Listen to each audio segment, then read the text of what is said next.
പെഹൽഗാമിലെ ഭീകരാക്രമണത്തിൽ കൊല്ലപ്പെട്ട ഇടപ്പള്ളി സ്വദേശിയൻ രാമചന്ദ്രന്റെ വിയോഗത്തിൽ വിറങ്ങലിച്ചു നാട്. കുടുംബവുമൊത്ത് വിനോദയാത്രയ്ക്ക് എത്തിയതിനിടെയായിരുന്നു ദാരുണ സംഭവം. മൃതദേഹം ഇന്ന് രാത്രി ഇടപ്പള്ളിയിലെ വീട്ടിലെത്തിക്കും. വെള്ളിയാഴ്ചയാണ് സംസ്കാരം. ദുബൈയിൽ നിന്ന് അവധി ആഘോഷിക്കാൻ രാമചന്ദ്രന്റെ മകളും കുട്ടികളും നാട്ടിലെത്തിയത് കഴിഞ്ഞയാഴ്ച. കശ്മീരിലേക്ക് പോയത് തിങ്കളാഴ്ച ഹൈദരാബാദിൽ നിന്ന്. ഇന്നലെ ഉച്ചയോടെ പഹൽഗാമിലെ കാഴ്ചകൾ കാണാൻ മകൾക്കും കൊച്ചുമകൾക്കുമൊപ്പമാണ് രാമചന്ദ്രൻ എത്തിയത്.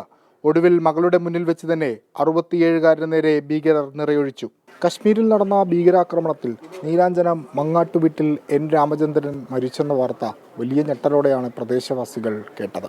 2 വർഷം മുൻപാണ് പ്രവാസി ജീവിതം അവസാനിപ്പിച്ച് രാമചന്ദ്രൻ നാട്ടിലേക്ക് എത്തിയത്. എല്ലാവരോടും സൗഹൃദം, സാമൂഹിക രാഷ്ട്രീയ മേഖലകളിലെ നിറസാന്നിധ്യം. മരണവാർത്ത നടുക്കുന്നതെന്ന നാട്ടുകാർ. അങ്ങനെ വർഷങ്ങളായിട്ടുള്ള ബന്ധമാണ്. കാരണം എന്താ ആവശ്യമുണ്ടെങ്കിൽ പുള്ളി ഒരു സൗമ്യ സ്വഭാവക്കാരനും വളരെ എല്ലാവരും നല്ല രീതിയിൽ പെരുമാറും. ഒരാളും വന്നു കഴിഞ്ഞാൽ പരിചയമില്ലാത്ത ആൾ വന്നാലും പുള്ളി നോ എന്ന് പറഞ്ഞു വിടുന്ന ഒരു സ്വഭാവം രാമചന്ദ്രൻ ഇല്ല. ഈസ് എ വളരെ ഗുഡ് മാൻ, സോഷ്യൽ കോണ്ടാക്റ്റ് ഉള്ള ആളാണ്, എപ്പോഴും ദേഷ്യപ്പെടാതെ ചിരിക്കുന്ന ആളാണ്, പെർഫെക്റ്റ് ജെന്റിൽമാൻ. ഇപ്പം എൻ്റെയൊക്കെ ഞാനൊക്കെ എന്ന് പറഞ്ഞ ഒരു സുഹൃത്തിനേക്കാളും കൂടുതൽ അല്ലെങ്കിൽ ഒരു സഹപ്രവർത്തനേക്കാളും കൂടുതൽ ഒരു ജ്യേഷ്ഠസ്ഥാനത്ത് കണ്ടിരുന്ന ആളാണ്. മൃതദേഹം പോസ്റ്റ്മോർട്ടത്തിന് ശേഷം ഇന്ന് വൈകിട്ട് 7:30 നെടുമ്പാശ്ശേരി വിമാനത്താവളത്തിലെത്തിക്കും. ജില്ലാ കളക്ടർ ഏറ്റുവാങ്ങും. 24 കൊച്ചി. എൻ രാമചന്ദ്രന്റെ മൃതദേഹം രാത്രി 7:30 കൊച്ചിയിലെത്തിക്കുന്നത്. വെള്ളിയാഴ്ച രാവിലെ 7 മുതൽ 9 വരെ ചങ്ങമ്പുഴ പാർക്കിൽ പൊതുദർശനമുണ്ടാകും. 12 മണിക്ക്, ഉച്ചയ്ക്ക് 12 മണിക്ക് ഇടപ്പള്ളി പൊതുശ്മശാനത്തിലാണ് സംസ്കാര ചടങ്ങുകൾ നടക്കുക. വിഷ്ണു സുരേഷ് വിവരങ്ങൾ നൽകും കൊച്ചിയിൽ നിന്ന്. വിഷ്ണു, അദ്ദേഹത്തിന്റെ സംസ്കാര ചടങ്ങുകളുടെ വിവരങ്ങൾ ലഭ്യമായിട്ടുണ്ടല്ലോ, എന്തൊക്കെയാണ് വിശദാംശങ്ങൾ?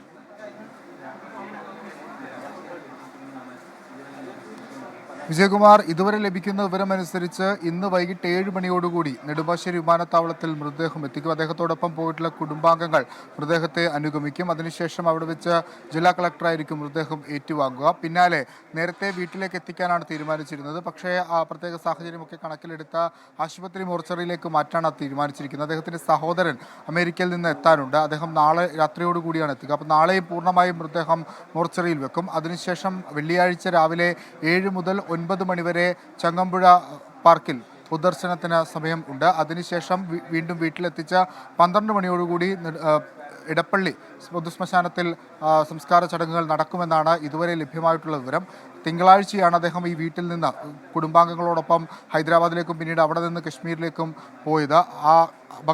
അദ്ദേഹത്തിൻ്റെ മകളുടെ മുൻപിൽ വെച്ചാണ് ഇത്തരത്തിൽ ക്രൂരമായൊരു ആക്രമണം ഉണ്ടായതെന്നുള്ളത് നടുക്കുന്ന കാര്യമാണ്. മകളടക്കമുള്ള ആളുകളാണ് ഇന്ന് തിരിച്ച് എത്തുന്നത്.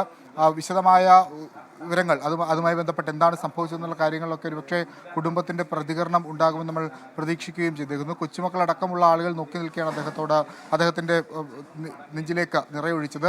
ഈ പ്രദേശവുമായി ബന്ധപ്പെട്ട് വളരെ സൗഹൃദം പുലർത്തിയിരുന്ന ഒരാൾ കൂടിയാണ്. രാഷ്ട്രീയ സാമൂഹിക മേഖലകളിലൊക്കെ നിറസാന്നിധ്യമായിരുന്നു. അതിൻ്റെ എല്ലാ ഞെട്ടലും സങ്കടവും ഒക്കെ ഇവിടെയുള്ള ആളുകൾക്കുണ്ട്. മൃതദേഹം ഇന്ന് വൈകിട്ടോടുകൂടി കൊച്ചിയിലേക്ക് എത്തും. വിജയകുമാർ. വിഷ്ണു സുരേഷാണ് വിവരങ്ങൾ നൽകിയത് കൊച്ചിയിൽ നിന്ന്. നമ്മൾ കൂടുതൽ റിപ്പോർട്ടുകളിലേക്ക് വരും ചെറിയൊരു ഇടവേളയ്ക്ക് ശേഷം.